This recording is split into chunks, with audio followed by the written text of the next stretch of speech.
Imagine waking up one morning in the most magnificent city on earth. Your city has golden domes that catch the sunrise. Markets overflow with silk, spices, and diamonds. Poets fill the courts. Musicians play until midnight. For 100 years, your empire has been the envy of every king from London to Beijing. Now imagine that by nightfall, your city is gone, not conquered, not surrendered, gone. This is not a story from mythology. This is not a legend. This happened exactly as I'm about to tell you, on the 22nd of March, in the year 1739. And the man who did it, he didn't just loot a city. He broke an empire that had stood for 200 years. He walked away with the most famous diamond in history. And he sat on a throne so magnificent, so impossibly beautiful, that poets had no words for it. His name was Nader Shah, and this is the day Delhi died. Before we get to Delhi, we need to understand who Nader Shah actually was. Because this man, this one terrifying man, had absolutely no right to be where he ended up. He wasn't born into royalty. He wasn't a prince. He wasn't even particularly wealthy. He was born around 1688 in Khorasan, what is today northeastern Iran, into a family so poor that when his father died, young Nader and his mother were reportedly captured and sold into slavery. Slavery, the man who would one day sit on the Peacock Throne of the Mughal Empire, began his life in chains. But Nader was not like other people. There was something inside him, a cold, burning, absolutely relentless ambition that refused to accept the life he'd been given. He escaped. He formed his own band of fighters. He found powerful patrons. He won battles. He lost battles. He disappeared. He came back. And slowly, methodically, he clawed his way to the top of Persian politics like a wolf, working its way to the front of the pack. By 1736, this former slave had done something no one in the history of Persia had done in centuries. He crowned himself Shah, King of Kings, Lord of Persia, not by birthright, not by inheritance, by force of will. Now, here's where the story gets interesting and dangerous. Nader Shah was brilliant. He was arguably the greatest military mind of the 18th century. His soldiers didn't just fight for him, they worshipped him.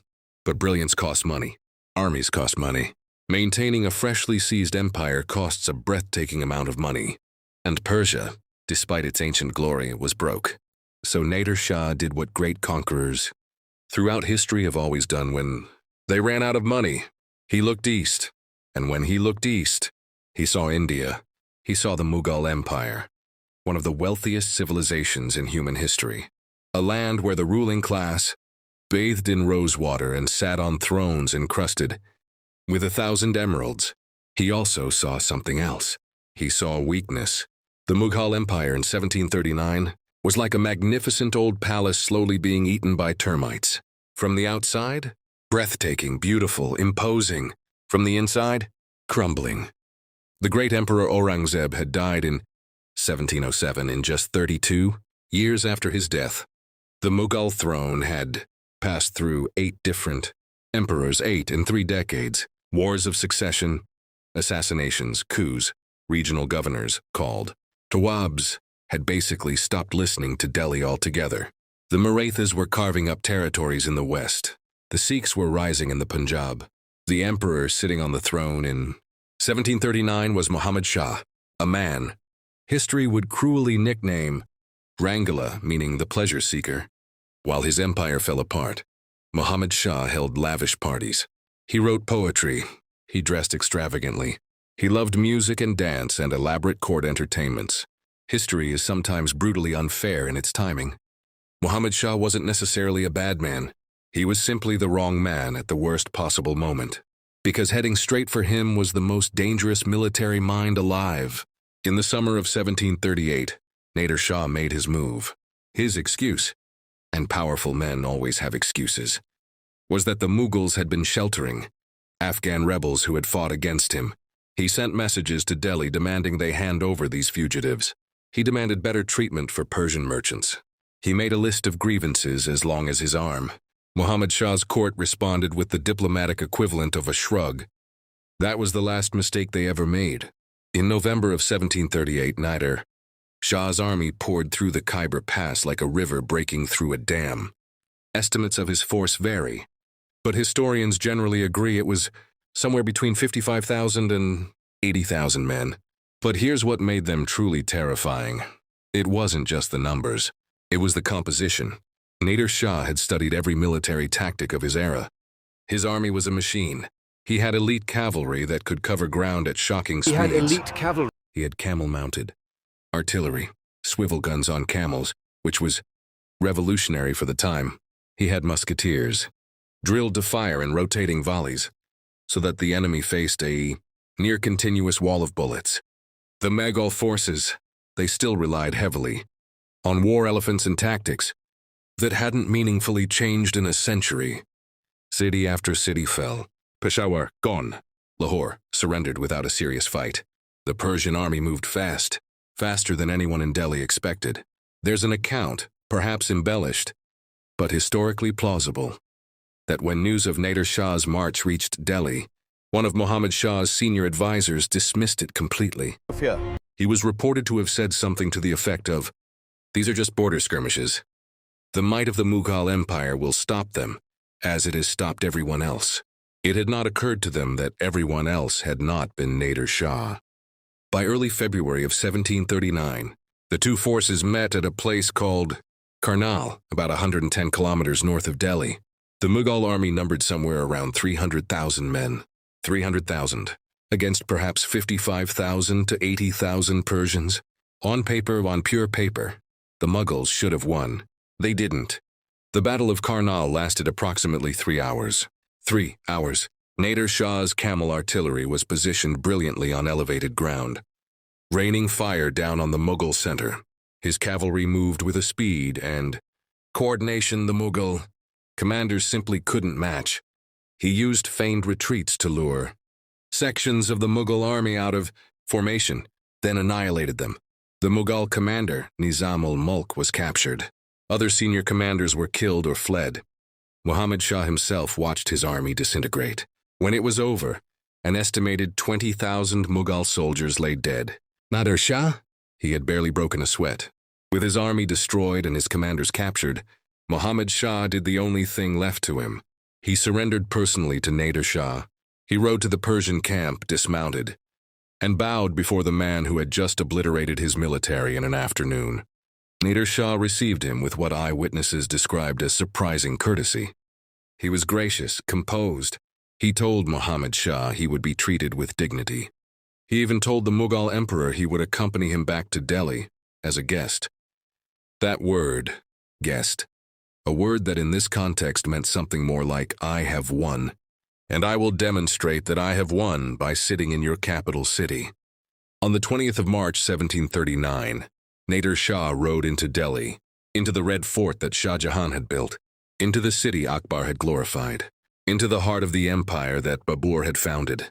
He rode in with 55,000 soldiers at his back, and Delhi, stunned, terrified, disbelieving, watched him come. For the first 2 days, it was almost peaceful. Nader Shah installed himself in a royal garden pavilion. He gave orders that his troops were to behave themselves.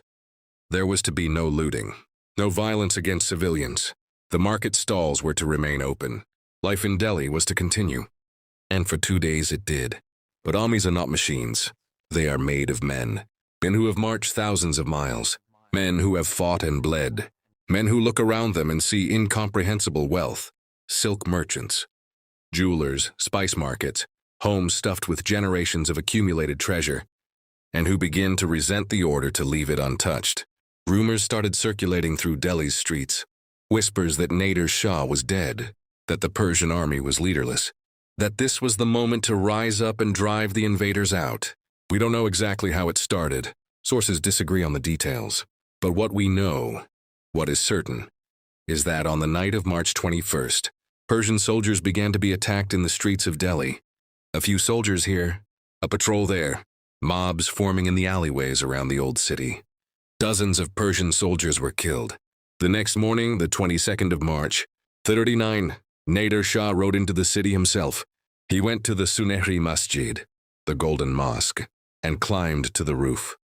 He looked out over Delhi. over this city of hundreds of thousands of people, over the minarets and market streets and the glittering river beyond. And then he drew his sword.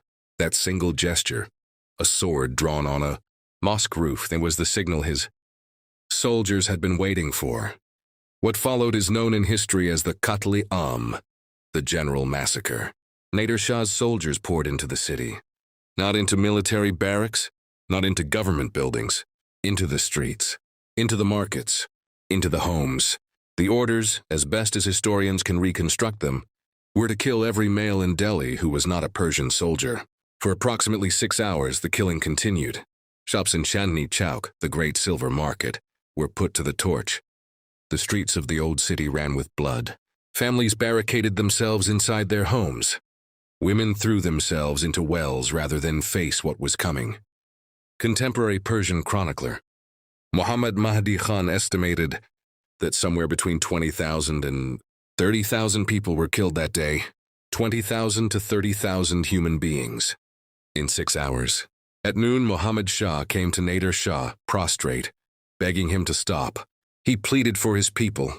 He wept openly, by multiple accounts. Nader Shah watched him for a moment.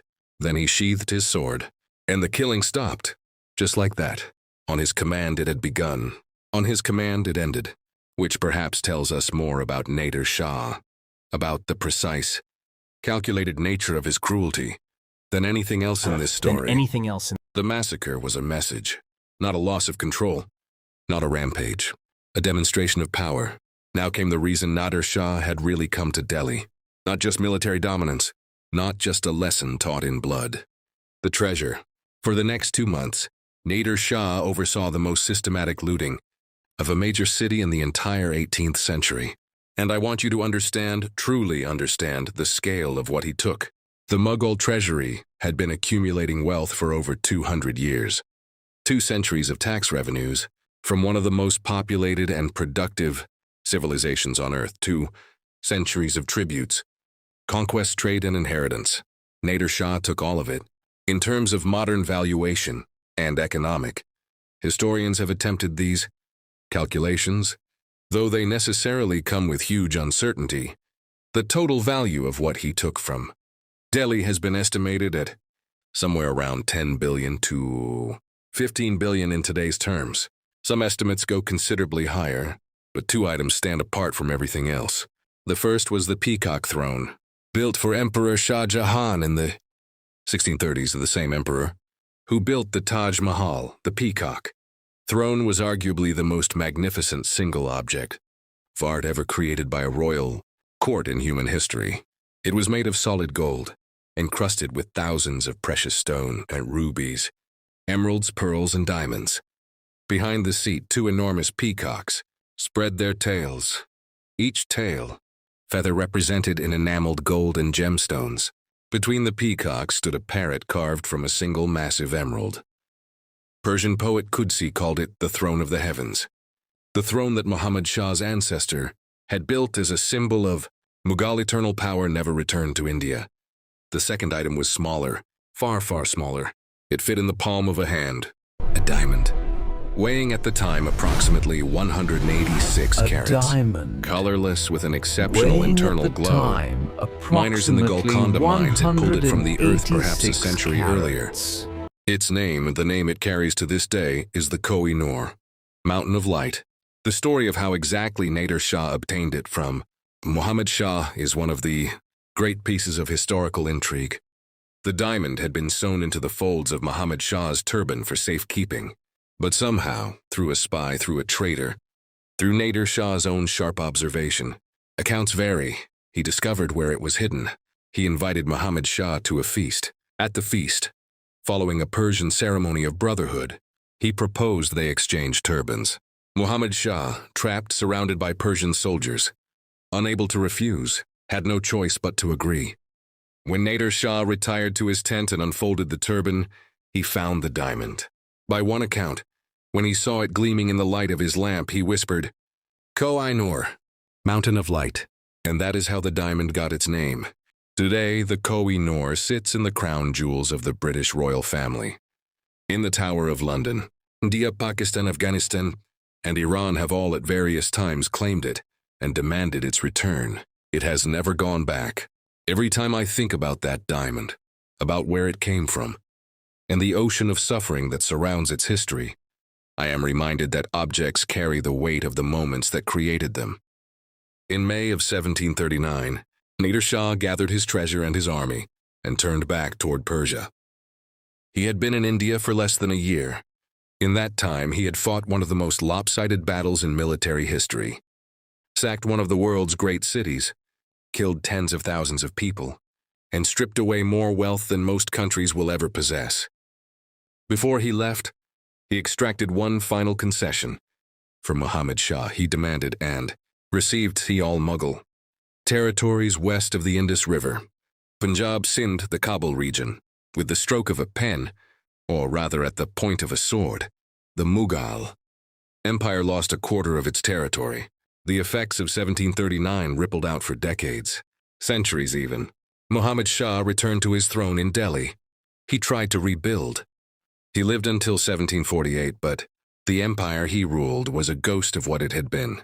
The authority of Delhi was gone, not just weakened, but shattered in the minds of every regional power in India. The Marathas, sensing blood in the water, expanded aggressively. Afghan warlords pushed into the Punjab. The Rohillas carved out territories in the north. And far, far away on the eastern coast of India, a trading company from a small, rainy island in northern Europe watched all of this with very, very careful eyes. The British East India Company had been doing business in India for over 100 years. They had forts and trading posts. They had local alliances. And now, suddenly, there was no longer a great empire strong enough to stop them. Some historians draw a direct line, a clear, traceable line, from the sack of Delhi in 1739 to the British takeover of India that unfolded over the following century. It is not the only cause, of course. History is never that simple. But 1739 was the moment the Mughal Empire's armor cracked open. And through that crack, the modern history of South Asia, in all its complicated, the modern painful history of glory, South Asia poured in. Nader Shah himself did not survive long to enjoy his victory. His later years grew progressively darker. Paranoid, violent, increasingly erratic, he had one of his own sons blinded after suspecting him of conspiracy. The blindness of his son, by all accounts, a genuinely awful act, reportedly broke something in Nader Shah too. He became even more brutal, even more unpredictable.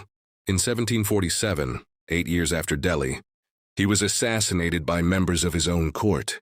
His empire dissolved almost immediately. The Peacock Throne was later destroyed, or at least scattered, in the chaos following his death. Its remnants, if any survive, have never been definitively identified. What's left then? A diamond in a museum in London, a ruined empire, tens of thousands of names that history has swallowed whole, poets in 18th century Delhi who watched their world end and somehow found words for it anyway. One Mughal poet, Mir Taqi Mir, who lived through the sack as a young man, spent the rest of his life writing about what had been lost. He wrote, "Delhi was a world. Now its name barely survives." He was right, of course, and he was wrong, because Delhi survived, because people are stubborn and resilient and magnificent in their refusal to be entirely destroyed. But the world that existed before March 22nd, 1739, that particular world, that particular civilizational confidence, never came back. Some doors once broken cannot be rehinged. Some thrones once taken are never returned. And some mornings, some ordinary mornings in what you believe to be the greatest city on earth, turn into days that change everything.